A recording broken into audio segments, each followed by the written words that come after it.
नमस्कार, बहुत स्वागत है आप सभी का सुदर्शन न्यूज में। मैं हूं आपके साथ संभव गुप्ता। बात होगी रूस यूक्रेन के युद्ध की।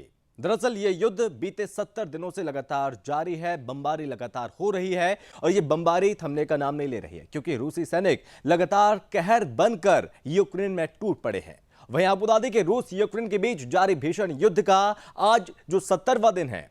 रूस ने 24 फरवरी को यूक्रेन में हमला किया था, लेकिन रूसी राष्ट्रपति व्लादिमीर पुतिन ने युद्ध का ऐलान करने से परहेज किया। बार बार वो यही कह रहे थे कि उनकी सेना यूक्रेन में एक स्पेशल सैन्य ऑपरेशन चला रही है। अब पश्चिमी देशों को यह डर सताने लगा है कि 9 मई को रूस के विक्ट्री डे पर पुतिन यूक्रेन में जंग का औपचारिक ऐलान कर सकते हैं। तो वहीं यूक्रेन की जो हालात हैं वो दिन पर दिन लगातार खराब होती जा रही है। यूक्रेन से लोगों का जो पलायन है वो लगातार जारी है और अब तक कहा जा रहा है कि 55 से 60 लाख लोग यूक्रेन से पूरी तरह से पलायन कर चुके हैं। जो यूक्रेन से सटे सीमाई देश हैं वहां पर जाकर शरण ले चुके हैं। हालांकि भारत अपनी लगातार कोशिश कर रहा है ये जंग जल्द से जल्द खत्म हो और दुनिया में शांति बनी रहे। ये रिपोर्ट देखिए।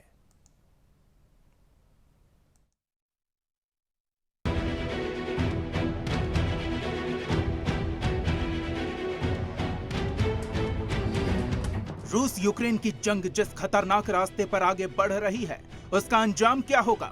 उस खतरे को भांपते हुए प्रधानमंत्री मोदी ने कई बार रूसी राष्ट्रपति व्लादिमीर पुतिन से बात की। बातचीत में पीएम मोदी ने पुतिन को यह सलाह भी दी थी कि वो परमाणु हमला करने की शुरुआत करके दुनिया को विनाश का खंडहर होने से बचाएं। पीएम मोदी ने जर्मन चांसलर ओलाफ स्कोल्ज की मौजूदगी में रूसी राष्ट्रपति व्लादिमीर पुतिन को संदेश देते हुए कहा था कि जंग से सिर्फ नुकसान ही होता है। जंग का असर दुनिया के सभी देशों पर पड़ा है। अलग अलग देशों में रहने वाले हर परिवार पर इसका असर पड़ा है। पीएम मोदी ने यह भी कहा है, भारत शांति का पैरोकार है और भारत को दुनिया के हर हिस्से में शांति चाहिए। सभी मसलों का हल बातचीत से होना चाहिए। हमने यूक्रेन में तत्काल युद्ध विराम और समस्या के समाधान के लिए बातचीत और कूटनीति का रास्ता अपनाने की अपील की। हमने क्लाइमेट के क्षेत्र में अपने सहयोग पर भी चर्चा की। अब देखना यह होगा कि पुतिन उनकी सलाह को कितना मानते हैं या नहीं मानते हैं, और अगर मानते भी हैं तो किस हद तक, या फिर अपनी जिद भरी सनक पर आगे बढ़ते हुए इस युद्ध को आखिरी अंजाम तक ले जाते हैं। ये एक बड़ा सवाल है जिसका जवाब सिर्फ रूस के पास ही है, जो ये बताना नहीं चाहता कि वह अपना आखिरी पत्ता किस दिन किस वक्त खोलेगा।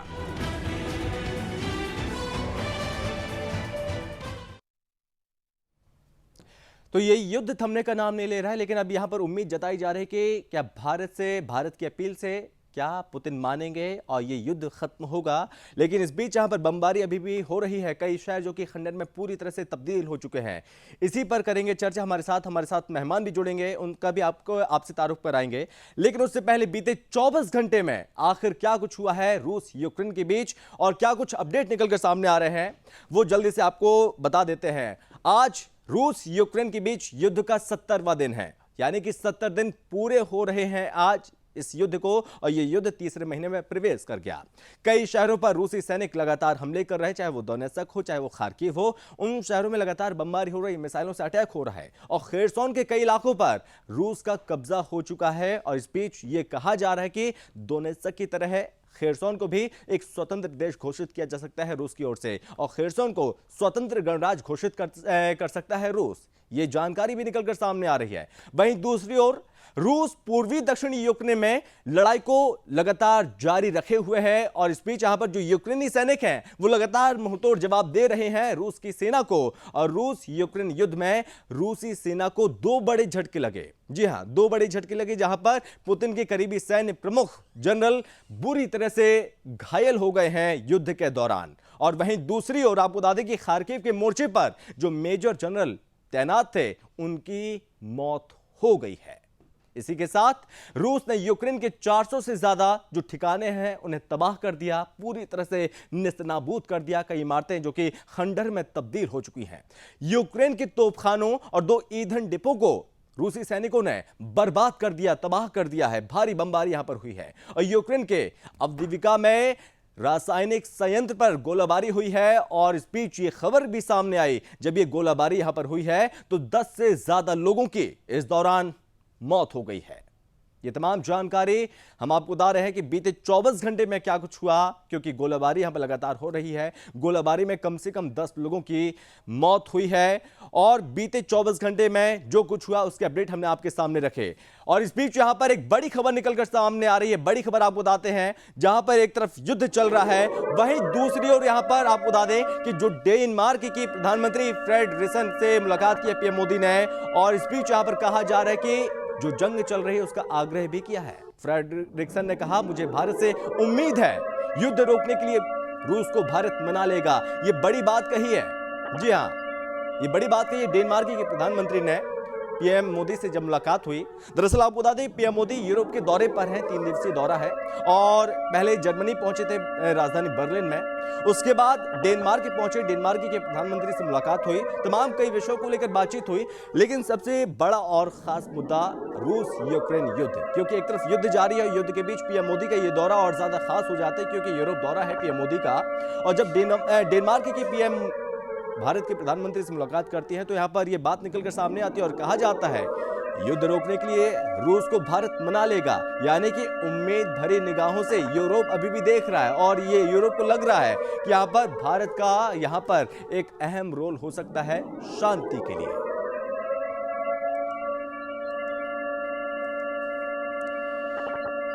तो इस तरह की तमाम खबरें सामने आ रही हैं। एक तरफ यहां पर युद्ध चल रहा है, लेकिन लोगों के जहन में ये सवाल अभी भी तैर रहे हैं कि आखिर जो युद्ध चल रहा है, ये युद्ध, इसका अंजाम क्या होगा, ये युद्ध कब थमेगा? क्योंकि 70 दिन हो गए हैं, तीसरे महीने में ये युद्ध प्रवेश कर चुका है। हजारों लोगों की मौत हुई है और दोनों ही मोर्चों को नुकसान हुआ। रूस को भी काफी ज्यादा नुकसान हुआ, यूक्रेन को तो लगातार नुकसान हो ही रहा है, चाहे वो मारिउपोल हो, चाहे वो खार्किव हो, खेरसोन, वो तमाम शहर, वो तमाम जगह पूरी तरह से खंडर में तब्दील हुए। इससे पहले हमने आपको यह भी बताया कि किस तरह से यूक्रेन में बर्बादी का जो मंजर है वो चारों तरफ नजर आ रहा है। केवल और केवल बर्बादी मची हुई है और इसके अलावा कुछ नजर नहीं आ रहा है। यहां पर सब कुछ नेस्तनाबूद हुआ और रूसी सैनिक लगातार कोशिश में जुटे हुए हैं कि जल्द से जल्द उन तमाम इलाकों को भी कब्जा कर लिया जाए जो अभी रूस की सेना से दूर हैं।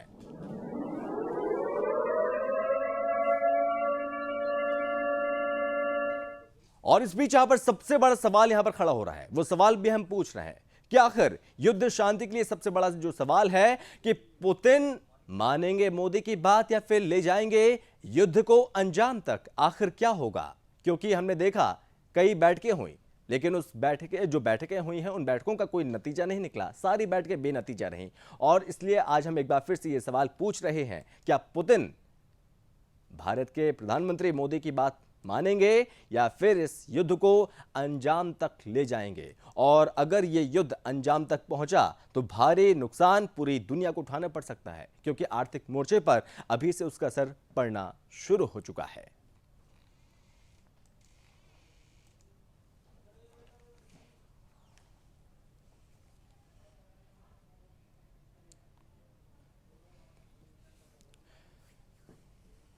और चलिए इसी पर करेंगे चर्चा। हमारे साथ मेहमान भी जुड़ गए हैं। सबसे पहले हमारे साथ रिटायर्ड कर्नल जय सोढ़ी सर हमारे साथ जुड़ गए हैं। सोढ़ी सर, आपका बहुत स्वागत है। इसी के साथ हमारे साथ रिटायर्ड लेफ्टिनेंट कर्नल टीपीएस त्यागी सर हमारे साथ जुड़ गए हैं। त्यागी सर, आपका भी बहुत स्वागत है। और बस कुछ ही देर के बाद हमको ज्वाइन करेंगे प्रमोद पाहवा साहब, विदेशी मामलों के जानकार हैं, बस कुछ ही देर में जुड़ने वाले हैं, उनसे भी बातचीत होगी।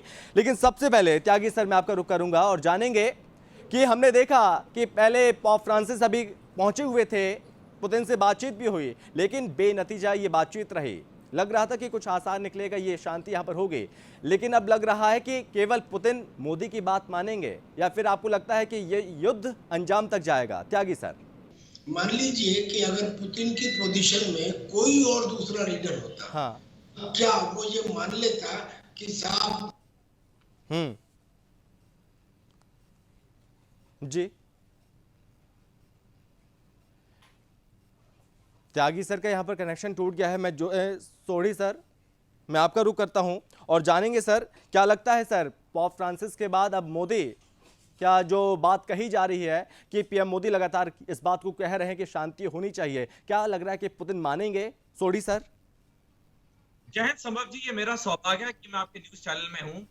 संभव जी, हमने पिछले जब से ये युद्ध शुरू हुआ हमने देखा कि काफी बातचीत हुई कि ये लड़ाई खत्म हो, लेकिन सारी बातें असफल रही। अगर हम देखें रूस और यूक्रेन बेलारूस में मिले बातचीत के लिए, वो बातें असफल रही। फिर इजराइल के प्रधानमंत्री पुतिन से मिलने गए, वो भी बातें असफल रही।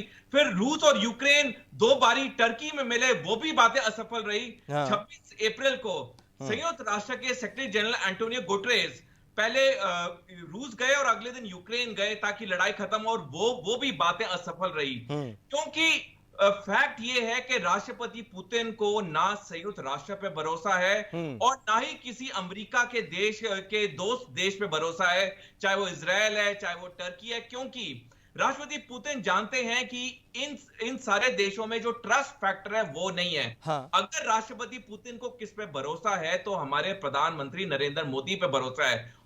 और इसका मैं आपको उदाहरण देता हूं कि देखिए, जब 31 मार्च को रूस के विदेश मंत्री सर्गेई लावरोव भारत आए तो उन्होंने बयान दिया कि रूस चाहता है कि भारत इस युद्ध में मध्यस्थता करे।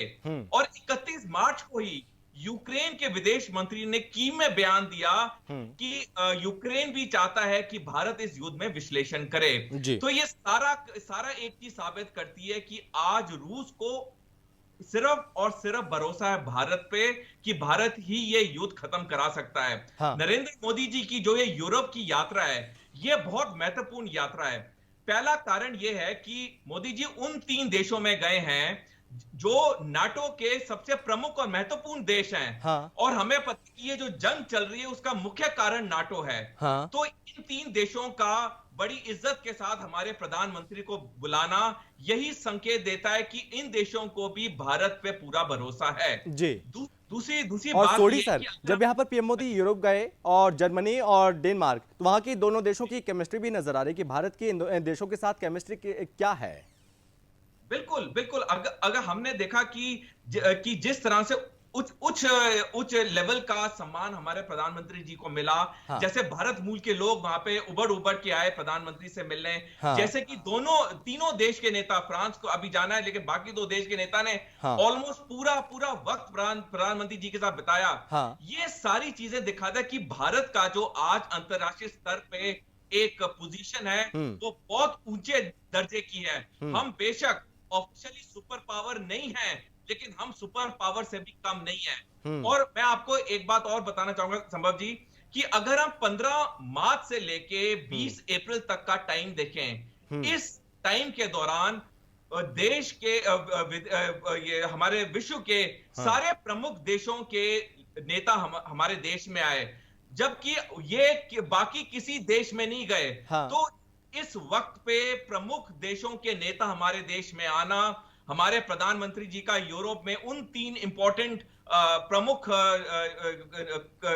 राष्ट्रों में जाना, ये सब संकेत है कि आज भारत विश्व स्तर पे ऐसी छवि बना चुका है जिसको पूरा विश्व इज्जत के साथ देखता है। और अगर ये लड़ाई खत्म होगी तो भारत और प्रधानमंत्री नरेंद्र मोदी जी की वजह से ही खत्म होगी। जी आगे सर, जैसे कि हम देख रहे हैं कि कुछ देश पहले भी कह चुके हैं कि भारत से हम ये मांग करते हैं कि भारत अपना स्टैंड रखे और यहाँ पर इस युद्ध को खत्म करवाने के लिए आगे आए। आखिर वो ये देश भारत पे ही इतना भरोसा क्यों करते हैं? वो भरोसा कर सकते शी जिनपिंग पर भरोसा क्यों नहीं करते? वो चाइना पर भरोसा क्यों नहीं करते? वो जापान पे भरोसा क्यों नहीं करते? वो अमेरिका पे भरोसा क्यों नहीं करते? ये बातें दर्शाती हैं कि पीएम मोदी ही ऐसे नेता हैं जो इस युद्ध को समाप्त करवा सकते हैं और कहीं ना कहीं ये उम्मीद है उस उम्मीद भरे नजरिए से ये लोग देखते हैं। देखिए, उम्मीद करने में क्या तकलीफ है? उम्मीद हमेशा करनी चाहिए। भाई, भारत वो देश है जिसने देव कुटुंबकम का नारा तब किया जब बहुत सारे देशों को उंगली पकड़ के भी चलना नहीं आता था। इसने 2001 में पहली बार 1 लाख लोगों से साइन करा के यूनाइटेड नेशंस में ये अपील की कि ये विश्व पावर खत्म होनी चाहिए और जो न्यूक्लियर आर्मामेंट से इनके ऊपर रोक लगनी चाहिए। यानी कि भारत की एक शांति प्रिय देश होने की इमेज आज से पुरानी बनी हुई है। आज तक भारत ने कभी किसी पे एग्रेशन नहीं किया। दुनिया के सारे नेता इफेक्टिव हो सकते हैं लेकिन रेस्पेक्टेबल नहीं है। आज भारत का नेता है वो रेस्पेक्टेबल भी है, इफेक्टिव भी है, इसलिए उम्मीद है। पर अब सवाल ये उठता है कि क्या आज ही रिक्वेस्ट की जा रही है भारत से कि आप मध्यस्थता करो? क्या ये रिक्वेस्ट पिछले 20-25 बल्कि एक महीने से भी नहीं चल रही? सवाल ये है कि क्या अगर भारत की जगह कोई भी होता तो क्या पुतिन अपनी हार स्वीकार कर ले और समझौता कर ले? समझौता तब होगा जब रूस और यूक्रेन दोनों मानेंगे। दोनों ने मध्यस्थता की बात तो की है, लेकिन दूसरा मध्यस्थता करने वाला है कौन? क्योंकि यूक्रेन अपने आप में कुछ नहीं है। अभी सोडी साहब ने कहा कि जो नेटो में प्रमुख देश हैं वो है जर्मनी, डेनमार्क और फ्रांस, जहां प्रधानमंत्री गए हैं। मैं थोड़ा टिप्पणी करता हूँ। जो नेटो है उसमें 2 देश प्रमुख है, 2 देश प्रमुख, एक अमेरिका और एक ब्रिटेन। बाकी सब बाद में आते हैं, बाकी सबके कैरेक्टर भी ड्यूबियस है। लेकिन मध्यस्थता के लिए त्यागी सर भारत को और आगे आने की जरूरत है लगता है। अब मध्यस्थता के लिए आगे आए ना भारत, लेकिन मध्यस्थता जो है अब ये 9 मई से जुड़ के हो सकती है। क्योंकि हर एक को अपनी एक फेस वैल्यू चाहिए। फेस वैल्यू के बगैर समझौता नहीं होता। और वो फेस वैल्यू को सुरक्षित रखने के लिए रशिया हो सकता है कि 9 मई तक, और 9 मई तक दिख रहा है क्योंकि लुहांस्क में पिछले 24 से 48 घंटे के बीच में उसने जितनी तेज गति से कब्जा करना शुरू किया है, और मारियोपोल में भी उसने अपनी नीति बदली है कि पहले ड्रोन भेजता है, पहले आइडेंटिफाई करता है कि कौन निकले सुरंग से, और फिर टैंक भेजता है। यानी कि 1-2 रोज के अंदर जो बचे हुए वहां पे सैनिक है उनको खत्म करेगा। तो इट मीन्स कि जब लुहांस्क और मारियोपोल के ऊपर कब्जा और उधर ओडिशा को सौंप करने का ये प्लान अगले 2-3 रोज में हो जाता है, तो हो सकता है कि वो 9 मई को या तो यूनिलेटरल, यानी कि इन 2-3 जगहों पे पहले कब्जा कर ले, उसके बाद आगे सोचा जाएगा युद्ध खत्म करना है या नहीं करना है। और वो सीज फायर को भी मोदी की मध्यस्थता से, चलिए मोदी जी की मध्यस्थता से। प्रमोद पाहवा साहब हमारे साथ जुड़ गए, विदेश मामलों के जानकार भी हैं। प्रमोद जी, क्या लगता है कि जंग में शांति की राह भारत खोल सकता है? और इस बीच मोदी का क्या प्लान नजर आता है सर आपको? नहीं, आप इस आधार पर कहते हैं कि भारत इसमें मध्यस्थता करेगा, या अगर मध्यस्थता करेगा तो कामयाब जी? क्योंकि रूस के साथ हमने ऐसे कोई संबंध नहीं बनाए कि वो हम उसको मित्र देश बना सके। जब वोटिंग का टाइम आया तो हमने वहां से अनुपस्थित रहकर अमेरिका का साथ नहीं दिया। तो हम कहाँ खड़े होते हैं अभी तक पूरा संसार ही हमें नहीं समझ पाया। और जहाँ तक मध्यस्थता की बात है, तुर्की ने इसमें कोशिश की है, सऊदी अरब ने कोशिश की है, और भी बहुत देश कर रहे हैं। जर्मन ने उसमें कोशिश की है, और रूस का एक अपना टारगेट है। जब तक वो अपना टारगेट अचीव नहीं कर लेगा तब तक वो किसी की मध्यस्थता ना मानेगा और ना उसका कोई सेंस होता है कहने का। पुतिन को झुकाना इतना आसान नहीं है। पुतिन की अपनी एक स्ट्रेटेजी है। वो इस युद्ध के लिए 2014 से तैयार हो रहे थे। 2015 में चाइना ने इसका ब्लूप्रिंट पब्लिश भी कर दिया था। वहाँ के कई थिंक टैंक्स ने बहुत दिन से पहले से बात चल रही थी। तो it's not only a war, it's a biggest false flag operation. यानी प्रमोद जी, आप ये कह रहे हैं कि भारत कुछ भी कर ले, जब तक पुतिन टारगेट हासिल नहीं कर लेंगे तब तक पुतिन मानेंगे नहीं, राइट? बेशक बेशक। तो ये भी आप कह सकते हैं कि यानी कि 9 मई तक जो अचीव नहीं कर पाएंगे पुतिन, तो विक्ट्री डे के बाद कुछ बड़ा प्लान कर सकते हैं पुतिन? नहीं, बड़ा प्लान तो उन्होंने डिक्लेयर कर दिया। उनके जनरल ने पिछले हफ्ते बता दिया कि वो वहां पर अपना पूरा रास्ता ब्लैक सी तक लेकर आ रहे हैं। तो विक्ट्री डे से कुछ नहीं है। विक्ट्री डे 8 तारीख को अमेरिका में मनाया जाता है, 9 तारीख को रशिया में मनाया जाता है। और वो सब पुरानी बातें हैं। वो लोग इतिहास को खोलकर नहीं देखते। हाँ। अगर वो इतिहास को देखेंगे तो फिर उन्हें सोवियत संघ याद आएगा, हाँ। सोवियत का विघटन भी याद आएगा, उन्हें जर्मनी का टूटना भी याद आएगा और हाँ। कम्युनिस्ट खत्म होना भी याद आएगा, हाँ। यूगोस्लाविया का टूटना भी याद आएगा। हाँ। तो पुतिन शायद इतिहास को पकड़ के नहीं चलते हैं। हाँ। पुतिन बहुत तेज दिमाग और बहुत एक्सपर्ट लीडर रहे हैं। जी, यानी कि सोढ़ी सर, ये जो युद्ध है वो अब बहुत ज्यादा खतरनाक मोड़ लेने वाला है। अब बिल्कुल समझ जी, इस युद्ध ने खतरनाक मोड़ लेना ही लेना। अगर बातचीत से ये युद्ध नहीं खत्म हुआ, हाँ। तो रूस के पास कोई चारा नहीं है बजाय कि वो खतरनाक कदम उठाए, क्योंकि इसके दो मुख्य कारण हैं। हाँ। पहला कारण ये कि रोज रूस का यूक्रेन में $20 बिलियन का खर्चा आ रहा है। हाँ। तो रूस रोज इस लड़ाई से आर्थिक तरीके से आस्था कमजोर हो रहा है। दूसरा कारण ये है कि युद्ध किसी भी सैनिक के लिए बहुत ही तनावपूर्ण होता है, क्योंकि युद्ध के वक्त सैनिक का ना सोने का वक्त होता है, ना खाने का टाइम होता है। हाँ। तो अब ये युद्ध तीसरे महीने में आ चुका है, रूस के सैनिक भी थक चुके हैं। तो राष्ट्रपति पुतिन ने आने वाले दिनों में अगर बातचीत से ये युद्ध नहीं खत्म हुआ, हाँ। तो वो कोई ना कोई कठोर कदम उठाएंगे जिससे ये युद्ध खत्म हो। इसके अलावा राष्ट्रपति पुतिन के पास कोई और चांस भी नहीं है कि इस युद्ध को खत्म करे, अगर बातचीत से या फिर खतरनाक कदम से। हाँ। परमाणु हथियार हो या रासायनिक हथियार हो। जी, त्यागी सर, मुझे ये भी लगता है कि जैसे हम देख रहे हैं कि रूसी सैनिक जो लगातार कहर बनकर टूट रहे हैं यूक्रेन पर, यूक्रेन में यूक्रेनी सैनिक जीत तो नहीं पा रहे हैं, लेकिन उनको लगता है कि प्रोपेगेंडा हो सकता है। प्रोपेगेंडा की वजह से पूरी दुनिया में रूस की जो छवि है उसको हम कह सकते हैं कि किस तरह की छवि उसको बनाई जा सकती है। और तभी इस युद्ध के बीच यूरोप का ये आरोप कि हमारे 1 लाख से ज्यादा बच्चों को उसने किडनैप कर लिया, बंधक बना लिया, यौन हिंसा की खबरें सामने आ रही है, इस तरह के आरोप लग रहे हैं। तो क्या लगता है कि प्रोपेगेंडा अभी भी फैला रहा है यूक्रेन? त्यागी सर। जी, यूक्रेन तो प्रोपेगेंडा के सहारे ही है। हाँ। यूक्रेन प्रोपेगेंडा के सहारे ही है। हाँ। आप मुझे ये बताइए कि यूक्रेन को जो ये हथियार मिल रहे हैं, हाँ। इन हथियारों को बोलते वो अब सुरक्षा किसकी करेगा? हाँ। यूक्रेन के अंदर उसके मिलिट्री इंस्टॉलेशंस में बचा क्या है? अब तो वो अमेरिका, दरअसल में यूक्रेन का तो लड़ाई खत्म हो चुकी है। यूक्रेन अब जो कुछ कर रहा है वो अमेरिका करवा रहा है। हाँ। अमेरिका ने कहा बार अपने डिफेंस मिनिस्टर को, एक्सटर्नल अफेयर मिनिस्टर को भेजना, अपनी हाउस की लेडी को भेजना, यूएनओ का जाना, ये देखने के लिए नहीं जाते। हाँ। कि हमें यूक्रेन को क्या मदद करनी है। हाँ। ये कहने के लिए जाते हैं कि कहीं यूक्रेन सरेंडर ना कर दे। हाँ। अगर यूक्रेन सरेंडर कर दिया तो वार खत्म हो जाएगा। हाँ। और वार खत्म हो जाएगा तो उनका नुकसान है। लिहाजा अगर यूक्रेन की इंडिविजुअल ओपिनियन रही होती तो अब तक वो कभी का समझौता भी कर लेता और उसको खत्म भी कर लेता।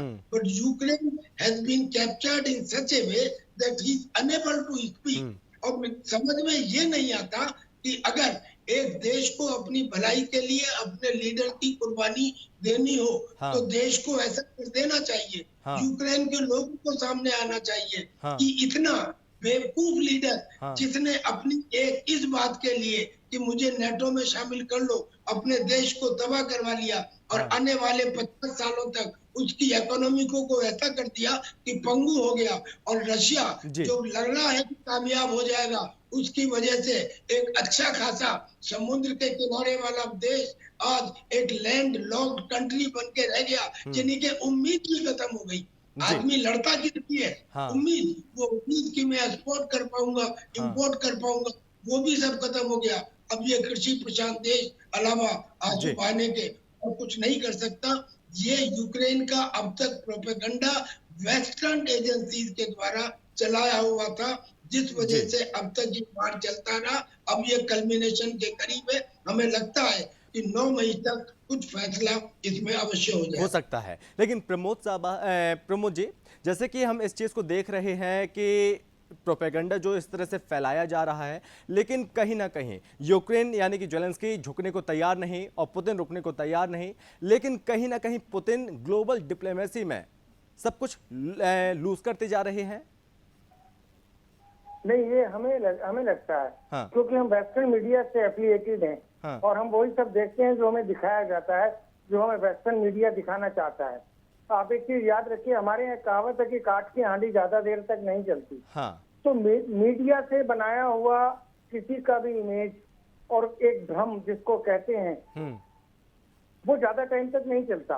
कुछ समय पहले तक ये माना जाता था कि इजराइल दुनिया का सबसे ताकतवर देश है, वहाँ हर दूसरा आदमी सैनिक है और इजराइल ना हो गया जैसे वर्ल्ड पावर हो गई। लेकिन आज उसी इजराइल के ऊपर अगर रूस के विदेश मंत्री ने उसको हिटलर के साथ और आधे यहूदी के साथ एक तंज कसा है, तो उसके पीछे भी कोई ना कोई संकेत जाते हैं। उसके अलावा आज रूस ने यूरोप के लिए सीधा सीधा डिक्लेरेशन कर दिया है, इधर दे विल हैव टू पे इन रूबल, और नहीं तो उनसे हमारे सभी व्यापारिक संबंध खत्म हो जाएंगे, क्योंकि रूस को विश्व से व्यापार की जरूरत नहीं है। रूस के पास सिर्फ चाइना और उसके अपने ही कुछ ऐसे लोग हैं जो उसका तेल और उसका गैस खरीदने के लिए तैयार हैं। तो यूरोप के पास कोई ऑल्टरनेट नहीं है। और अरब मुमालिक भी ये नहीं चाहते कि अफ्रीका का गैस या अफ्रीका का तेल एक बार बाजार में आना शुरू हो जाए, क्योंकि अगर यूरोप में आ जाता है तो उनकी अपनी भी मार्केट खराब होती है। बेसिकली आप मान के चलें कि ये युद्ध नहीं है, ये एक आर्थिक युद्ध है। एक नए ब्लॉक बनने हैं, पूरे वर्ल्ड में एक न्यू वर्ल्ड ऑर्डर लागू होना है।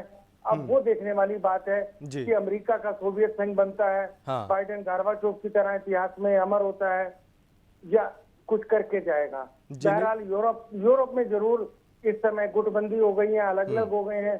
फ्रांस ब्रिटेन के साथ नहीं है और जर्मन ने भी थोड़ा बहुत अपने घुटने टिकाने शुरू कर दिए। जी, और शायद सोडी सर यही बात हम पहले से कहते आ रहे हैं कि जिस तरह से युद्ध थमने का नाम नहीं ले रहा है, और यही वजह है कि यूरोप ने भारत को देखने के लिए मजबूर कर दिया है एक उम्मीद भरी निगाहों से। बिल्कुल संभव जी, जब ये सारी बातचीत चाहे बेलारूस में थी, चाहे टर्की में थी, चाहे इजराइल के प्रधानमंत्री का रूस में जाना, चाहे संयुक्त राष्ट्र का सेक्रेटरी जनरल का रूस और यूक्रेन में जाना, ये बातें सारी असफल रही इस रूस यूक्रेन युद्ध को खत्म कराने के लिए। इसलिए अभी जब प्रधानमंत्री नरेंद्र मोदी जी इन तीनों यूरोपियन देश में गए और वहां पे उनके देश के नेताओं ने भी बयान दिया, मोदी जी ने भी बयान दिया कि युद्ध जल्दी से जल्दी खत्म हो, क्योंकि अब सारा विश्व चाहता है कि युद्ध खत्म हो और एक ही देश इस युद्ध को खत्म करा सकता है, वो है भारत। क्योंकि रूस के लिए भी अभी ये युद्ध बहुत लंबा चल चुका है। जब रूस ने 24 फरवरी को यूक्रेन में आक्रमण किया, तब उसे यह आशा थी कि 7 से 10 दिन में हम इस युद्ध को जीत लेंगे। इनफैक्ट जो रूस के सैनिक 24 तारीख को यूक्रेन में गए, उनके बैकपैक में उनकी सेरेमोनियल मार्चिंग ड्रेस थी, जो कि दिखाता है कि वो तैयार थे 7 से 10 दिन में कीव पे कब्जा करके उनके सेंट्रल स्क्वायर में एक विक्ट्री मार्च करेंगे। लेकिन ऐसे हुआ नहीं, और यूक्रेन की सेना ने और यूक्रेन के सैनिक लोगों ने एक कठोर जवाब वापस दिया, जिसका नतीजा यह हुआ है कि ये युद्ध अब तीसरे महीने में आ चुका है। तो अब सारी पार्टी चाहती है ये युद्ध खत्म हो और एक पेशेवर तरीके से युद्ध खत्म हो जाए। और अगर कोई मध्यस्थता कर सकता है, जैसे मैंने आपको पहले एक्सप्लेन किया, वो सिर्फ भारत है और सिर्फ वो प्रधानमंत्री नरेंद्र मोदी जी हैं। चलिए, बहुत धन्यवाद आप तीनों मेहमानों को। सर वक्त की कमी है, इसलिए इस चर्चा को बस यहीं समाप्त करना पड़ रहा है। त्यागी सर, बहुत शुक्रिया आपका इस चर्चा में जुड़ने के लिए, और सोडी साहब आपका भी बहुत धन्यवाद, और प्रमोद सर आपको भी बहुत धन्यवाद इस चर्चा में जुड़ने के लिए। तो ये युद्ध लगातार जारी है। रूस यूक्रेन के बीच जारी भीषण युद्ध का आज 70वां दिन है, और रूस ने 24 फरवरी को यूक्रेन में जो हमला किया था, वो हमले लगातार बदस्तूर अभी भी चल रहे हैं। लेकिन अब ये कहा जा रहा है कि 9 मई से ये जो युद्ध है वो एक नया मोड़ ले सकता है, और साथ ही क्या पुतिन इस युद्ध को अंजाम तक पहुंचाने की पूरी कोशिश करेंगे। और साथ ही पश्चिमी देशों को ये डर सता रहा है कि 9 मई को रूस के विक्ट्री डे पर पुतिन यूक्रेन में जंग का औपचारिक ऐलान कर सकते हैं। क्या कुछ होगा, ये समय के इंतजार में है। बहरहाल इस चर्चा में बस इतना ही। आप बने रहिए सुदर्शन न्यूज के साथ। जय हिंद।